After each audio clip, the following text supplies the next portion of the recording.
విపాసన అని చెప్పేసి ఒకటి అవును. ఏంటి అసలు దానికి విపర్శన అని ఒక బుద్ధుడు చెప్పిందండి 2600 years ముందు ఆయన ఓన్గా తెలుసుకున్నాడు ఈ విషయాన్ని. అంటే అందరూ దుఃఖంతో ఉన్నారు, ఈ దుఃఖం నుంచి ఎలా విముక్తి పొందాలి అని ఆయన అంటే చూశాడు కదా.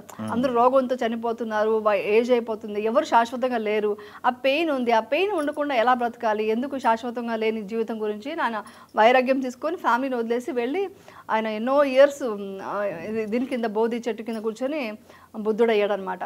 సో ఆయన తెలుసుకున్న ఒక ఇది ఏంటంటే ఒక 500 years వరకు ఇండియాలో పాటించారు. దాని తర్వాత అది కనుమరుగైపోయింది. అంటే రకరకాల దాంట్లో ఇన్వాల్వ్ అయిపోయి విపర్శన అనేది వెళ్ళిపోయింది.